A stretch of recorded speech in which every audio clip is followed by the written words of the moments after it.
नमस्कार, आप देख रहे हैं इंडिया हेडलाइन 24 न्यूज और आपके साथ मैं हूं ममता सिंह। चलिए नजर डालते हैं दिन भर की खास बड़ी खबरों पर। नवगठित मऊगंज जिले के कलेक्टर अजय श्रीवास्तव इन दिनों चर्चा में हैं। उनको कोई भी पीड़ित फोन करता है वह तुरंत पहुंच जाते हैं, वहां फरियादी की समस्या सुनते हैं, इसके बाद एक एड़ी चोटी का दाव लगाते हुए मदद करते हैं। कलेक्टर की ये सादगी नवागढ़ जिले में तेजी से फैल रही है। ग्रामीणों का कहना है कि पहली बार रीवा जिले से अलग होने पर मऊगंज क्षेत्र को लाभ मिल रहा है। अभी तक रीवा मुख्यालय में बैठकर अफसर कामकाज देखते थे, जिसको सुदूर क्षेत्र के गांव तक ना योजना पहुंची, ना समस्याओं का निराकरण हुआ है। नवागढ़ कलेक्टर जनता का दुख दर्द समझ रहे, उनकी प्राथमिकता में गरीब, दिव्यांग और महिलाएं हैं। रहते हैं भाटी सेंगर गांव है, यहाँ का अपने परिवार के साथ रहते हैं और इनके दोनों हाथ नहीं हैं, बचपन से ही नहीं है।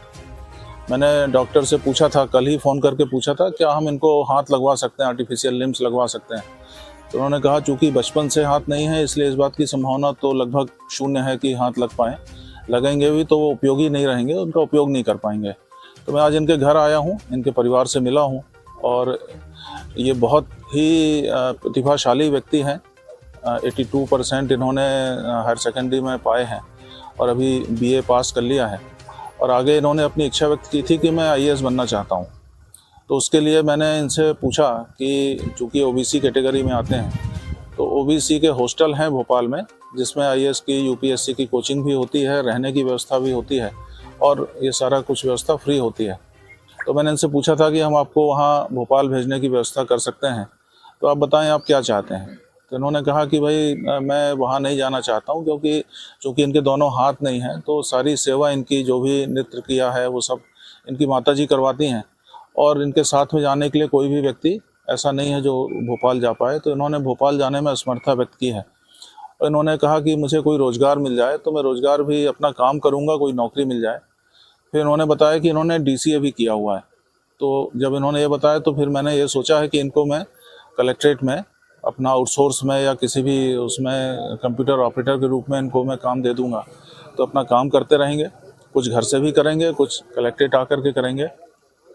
साथ में इनकी UPSC की कोचिंग की व्यवस्था मैं करूंगा, ऑनलाइन कोचिंग की व्यवस्था मैं करवा दूंगा इनकी। और अभी कुछ UPSC की बुक्स जो हैं वो मैं आजकल में ही रीवा से मंगवा करके इनको भिजवा दूंगा, तो तैयारी अपनी शुरू करें। और इनके पास अभी मोबाइल भी नहीं है ऑनलाइन कोचिंग के लिए, तो एक मोबाइल भी मैं इनको उपलब्ध कराऊंगा ताकि इनकी ऑनलाइन कोचिंग चलती रहे और घर में रह कर के अपनी पढ़ाई करें। और इनसे मैंने प्रॉमिस लिया है कि ये UPSC निश्चित रूप से करेंगे और भगवान चाहेगा, मेरी शुभकामनाएं हैं तो ये IAS बनेंगे। तो ये एक प्रयास हमने किया है कि इनका जीवन सुखद हो, पूरा परिवार। देखकर आपको क्या महसूस?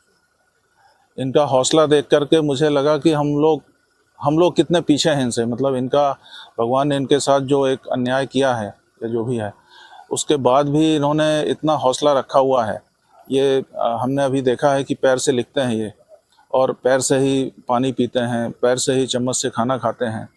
और इनकी जो दृष्टि है बड़ी क्लियर है, इनको लाइफ में क्या करना है वो दृष्टि इनकी एकदम क्लियर है, विज़न एकदम क्लियर है। मूलतः ये चाहते थे कि मैं UPSC करूँ, IAS बनूँ, पर जब ऐसा उनकी व्यवस्थाएं ज़्यादा नहीं हो पाई तो उन्होंने कहा कि भाई अब मैं चाहूँगा कि मैं यहाँ रहकर रोज़गार करूँ और अपने परिवार को सपोर्ट करूँ। ये कितना बड़ा इनका इतनी बड़ी सोच है कि इन पे गर्व होता है, हम सबको इन पे गर्व है। वक्त हो गया एक छोटे से ब्रेक का। ब्रेक के बाद फिर से हाजिर होंगे ऐसी कुछ खास बड़ी खबरों के साथ। तब तक के लिए नमस्कार। हर खबर की अपडेट पाने के लिए आप हमारे चैनल को सब्सक्राइब करें।